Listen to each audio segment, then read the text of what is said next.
people was wondering what a city councilman was doing running around the neighborhood with a convicted felon. Like, what, them two people's not supposed to operate together. Sure. Those are two different worlds that's clashing now. And we heard that just like that. You're not supposed to be doing this. You're out of your lane. We would hear that a lot. Mm-hmm. You know, you're not doing your legislative job. And I'd be like, well, for me to represent my constituents, I have to know what to represent. And they'd be like, oh, well, okay, I guess you're right. It was very much a stigma thing. Yeah. Somebody of your position should not be with someone like him.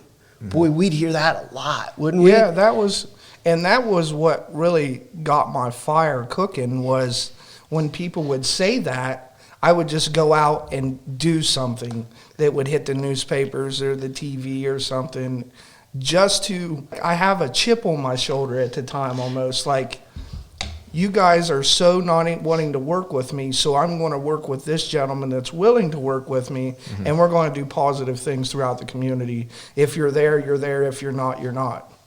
So after we got to that part of, this is where we draw the line in the sand, and this is how Main Street West is going to operate, there was a lot of that of, you know, why are you two working together? This has never happened in Marietta history. Why all of a sudden now?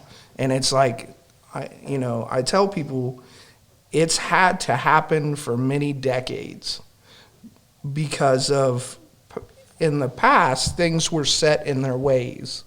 You know, and folks were set in their ways. But now we can't be set in our ways now, because there's so many critical issues happening, not only in the country, but in our city. So, like, I mean, think about the way you have city council people calling you on the phone now. Yeah. I mean, like, that just happens fairly regularly now. That wasn't going to happen 4 years ago. Absolutely not. They weren't going to call you to consult with you about homelessness issues or how to properly or effectively operate a warming station setting. Yeah. I mean, think about that. That is a big change on the part of people who have for a long time and been expected to have the answers. Right. So they have let go of a lot of ego to reach out to you and to me, and they've begun sharing power in a way that I know was not in place when I was first elected. Yeah. Like, there was no way that was going to happen in the original body of council that I entered into as one of 7 members.